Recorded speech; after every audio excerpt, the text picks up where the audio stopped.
to beat, especially at home.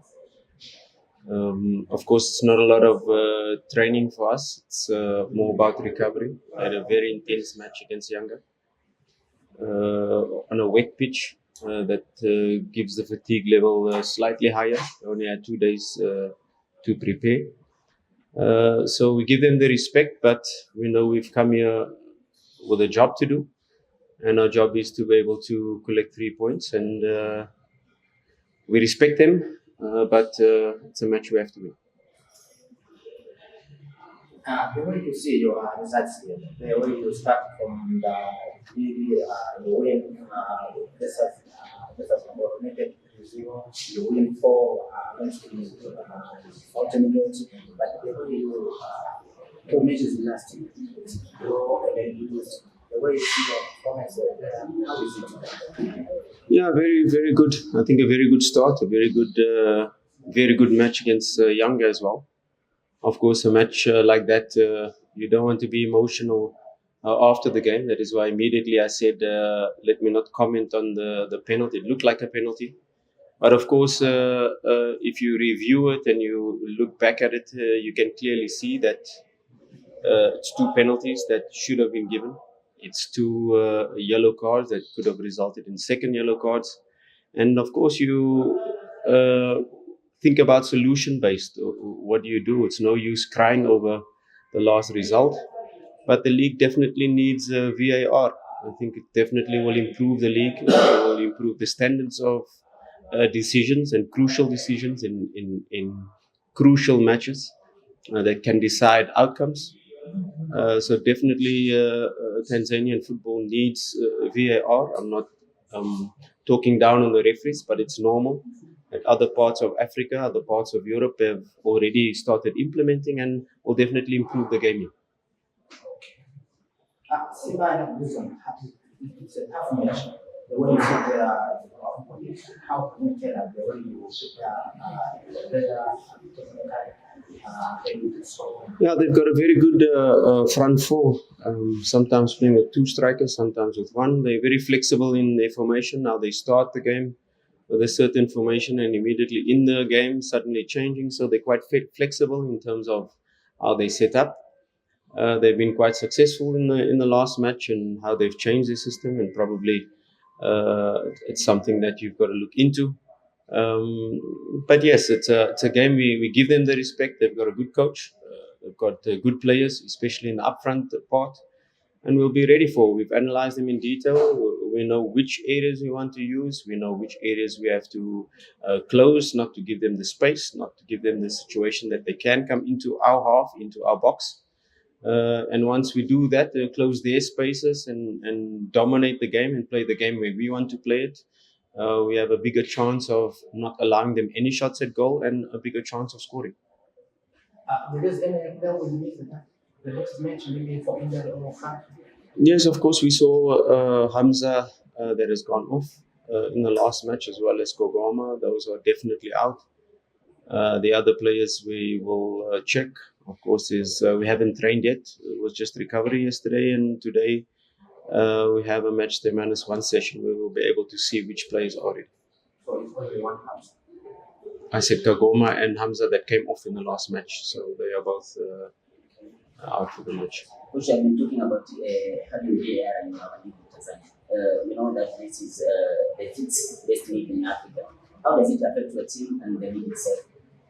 No, it will definitely improve the decisions. The referees are human beings. They cannot always get everything right. Although you are sometimes 5-10 meters away and you're telling people to stand up, these decisions can be corrected by just stopping, going, checking VAR, and 100% of VAR gives us a penalty. 100% VAR gives us a yellow card.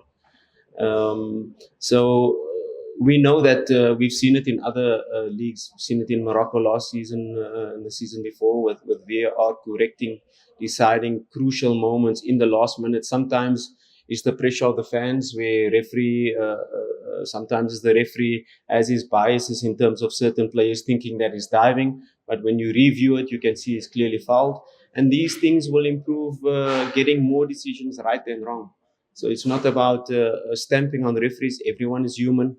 but VAR will definitely fix all decisions in relation to getting more right than wrong.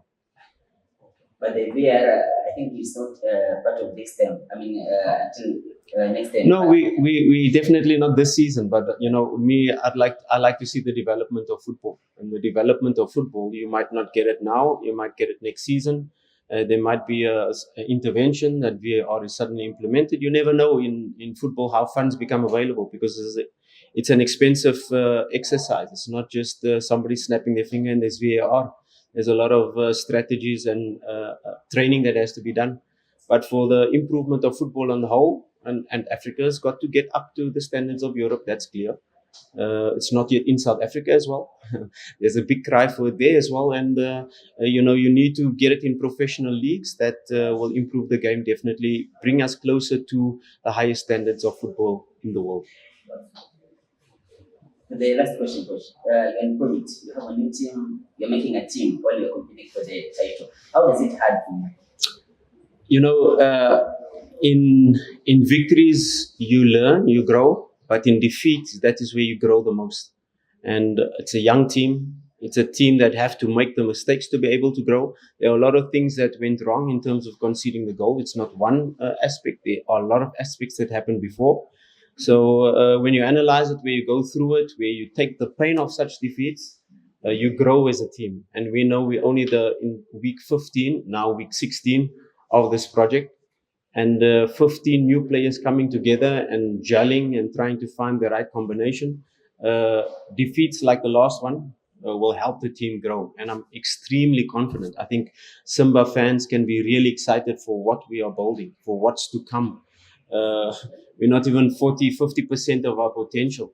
And that's scary to be able to think about that when we reach close to 80%, 90% of the players' potential, and building them into a unit, building them into a team that is really upon its completion phase. It's really scary to understand how powerful Simba is really going to be.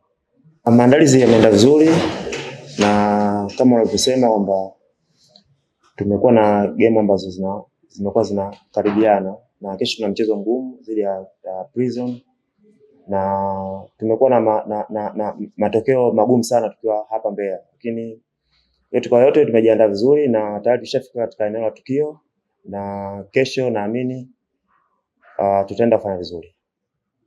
Mmejipanga vipi kama sehemu ya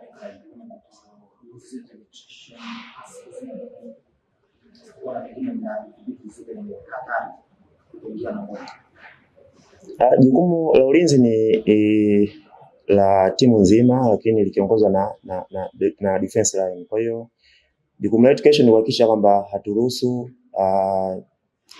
goli letu kuweza kuingia, kuruhusu nyavu lakini kikubwa ambacho kimetuleta hapa Mbeya ni kuhakikisha kwamba tunapata alama 3. Kwa hiyo tumefanya maandalizi, tushamaliza mechi dhidi ya watani, hatakuwa na matokeo mazuri, lakini hatuna budi kesho lazima tuhakikisha kwamba tunapata alama 3. Tshabalala, kwamba mechi nyingi sana ambazo Simba anacheza kwa sasa ni kwamba wachezaji wa backline inaonekana kwamba wanafanya sana makosa. Wewe kama captain, eneo la nyuma inaonekana kwamba kuna pressure kubwa sana. Mechi after mechi inaonekana kuna makosa ya mchezaji mmoja ambayo yanaigharimu timu. Nyie kama wachezaji mnaongozana nini ili haya makosa ya mchezaji mmoja kutokea yasiendelee kutokea? Kikubwa tunajifunza kutokana na makosa. Kama kuna mistake ambayo imetokea, basi tunahakikisha katika game ambayo inayofuata tunapunguza makosa au kuyafuta kabisa. Kwa hiyo jukumu la timu ni kuhakikisha kwamba tunapata alama 3. Kwa hiyo tutaendelea tukuzungumza na wenzetu na wenzangu kuhakikisha kwamba tumekuja Mbeya kuhakikisha kwamba tunapata alama 3. Wakati unafanya mahojiano baada ya mechi dhidi ya Dar es Salaam Africans, inaonekana kisaikolojia kama hauko sawa. Vipi kwa sasa wewe pamoja na wachezaji wenzako kuelekea mechi ya kesho kisaikolojia? Kwa baada ya kucheza mechi ya Dar? Nafikiri mchezo uliopita ulikuwa ni mchezo mkubwa na ni aina mchezo ambao tulikuwa tunahitaji alama 3. Nafikiri kila mtu anatambua ni nyakati gani ambazo tulikuwa tunazipitia mpaka kufikia katika mchezo ule, pia tukaupoteza. Kwa hiyo haikuwa katika situation nzuri, lakini yote kwa yote tushasahau, na huu ni mchezo wa ligi na ligi ni marathon. Kwa hiyo tupo tayari Mbeya kuhakikisha kwamba tunaendeleza marathon ambayo imetuleta hapa na kuhakikisha tunapata alama 3.